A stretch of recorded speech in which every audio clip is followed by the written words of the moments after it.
Physical Education Center, the former home of the Communicating Arts Production Group, as well as the entire communication program at Montgomery County Community College's Central Campus, prior to its move to the then newly completed Advanced Technology Center back in 2007. The former home of CAPG will undergo a 2-year renovation project beginning fall semester 2014 to make it the new home of the college's various medical and nursing programs. A few weeks prior to the airing of the original exclusive report on CAPG Then and Now, I got a chance to check out where CAPG was during its good old days. So this is PE Building 223. Now back when we were here, 223 was the control room of the one recording studio that we had. And if you go into the room, you're going to notice that that white wall along the side is just a wall. Back in the day, we actually had a window like what we have in the Advanced Technology Center, where the engineer could see the talent and you could cue through the window. And if you tilt up and kind of pan to your left, or not, you can actually see that there is a stop recording light that actually used to be there and would activate when you turned on the light. You could activate it so that people knew you were recording. Now, of course, if people were out here in the hall being very loud, there was this minimal soundproofing. So, of course, you would hear them as they were making their way up and down the hall. Now, this is the office of Donnie Coran, part of the PE staff. But at the time, this was where we first had our recording studio. We used to be, actually, believe it or not, it was reel-to-reel, and then later it had one version of Digital Performer, and then obviously later it moved to Pro Tools. But this was the recording studio where we recorded just about everything, and including Montgomery County Community College on the Air, originally hosted by Dr. Rita Hodge Sellers, and then later recorded as the host would be Dr. Stouts. Is PE 225, and you'll notice by the huge lock on the door, it gives away what this was. This used to be our tech services office, and they had put in that nice lock, which had a combination lock, and only we knew it. And you know what? It's different now, so we can't get in there because we don't remember we don't know the code, and the key doesn't work on that either. So it's really it would give you a nice insight to the fact that it's much smaller than what we have now. And but this is where all the equipment was stored, where the student workers would actually work in there as well, and not that different as far as you know, it was the most important room on campus because obviously everybody wanted to get a camera, but still tech services. Now it's Tom Haney, the women's soccer coach. Currently the office of baseball coach Lou Lombardo, and the reason why this room is so important is because this was my office back when I was here. It started out as an adjunct office, and then I was really one of the only full-time people. When I became full-time, I kind of was able to have that space and work out of here, and this was my office before we moved to the ATC. And obviously, I might be able to pull up some pictures of it from back in the day. I know there's some video of it that exists in the Pirate movie and things like that. So we're in now what was a conference room for athletics, but if you notice, look at that, how all smiles. Because see, they're working, they got a microphone set up, they can't believe their luck. This used to be where we had all of our editing. We used to have a program called the Media 100. That used to be in here. We then moved to Final Cut Pro, but there was two editings, the Matrox and then Final Cut Pro, and there was actually one on each side of the room. So actually, yeah, we went from Matrox to Media 100. Now you can see they're still using it to cut vocals.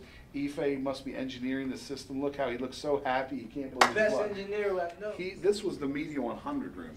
And Media 100 was a unique spot because it was the one room that had the Media 100 software. So if you wanted to learn something other than the Matrox or eventually Final Cut, people could come in here. Now, in my mind, and I know this only makes sense to a few people, it was Brian Hendrick's office. Was because Brian was one of the students that was very involved with CAPG. He kind of lived in this room. There was Evel Knievel pictures, and if you know Brian, you know why. And this was his favorite hangout. Later, when the Media 100 wasn't being used, we actually had Lightwave in here, and it was the Lightwave room. Brian, a great friend, and was one of the guys that was instrumental in the birth of CAPG at the time, and was very involved, was helpful to everyone, and he was everybody's friend, and really was one of the founders of the club of CAPG. And here you're looking at PE 230, and PE 230 back when we were here was the CAPG office. This was actually their office space where they had a couch, which Neil suggested one time that they bring in a couch if they were really serious. That couch could have probably told some very strange stories when it finally left, and probably was home with some wildlife and some real wildlife, but by the CAPG members, and a fantastic space. All you're seeing is a door. Unfortunately, we can't get into it because it's on a different lock. At the time, this was our storage space, which had the very famous sign that said McGee's Closet. There was a radio show called Fibber McGee and Molly, and he would go into his closet, and you'd hear the sound effect, because it was radio, you'd hear the sound effect of everything falling out, and it was filled with items. John Gallagher, who was really one of the founders of the entire communication program, had taken a little sign, which is now on the back of my door in my office. You can see the tape is still right there. It said McGee's Closet, and it was stuffed to the brim with old equipment, reel-to-reels, stuff from the 70s, more cables than you would ever need. Things that we didn't need or things that we wanted to use later, we would store in there. In here now, you're in PE 201. And I think to really understand the growth of the communication program, imagine that we held our biggest classes in here in this room. It's, you know, it seems small to me now. At the time, those monitors weren't hanging on the wall.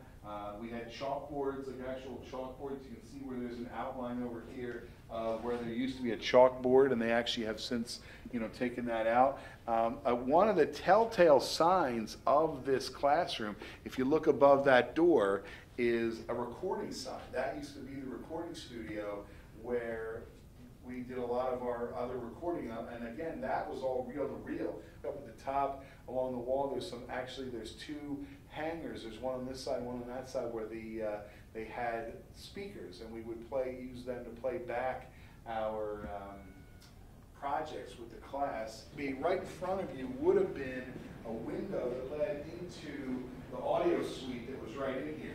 And then where you're standing now, you would walk over, there was a raised floor that actually went up a couple, because the cable actually went all underneath of it, and there was an editing station there, and there was an editing station right here, and there was a Lightwave station over there, and then there was a cage in the back that had a lot of just videotapes, 3/4-inch tapes, press kits, things like that. If you notice over there, that's why you have two doors that are side by side, because one of the door on the right actually led to another booth that was in this area that was actually, it was walled off, and there was a wall that went along here and actually came to about here, and that's where that existed, that area. If you can imagine, as it was its name, the Black Box Theater, all these walls were painted black.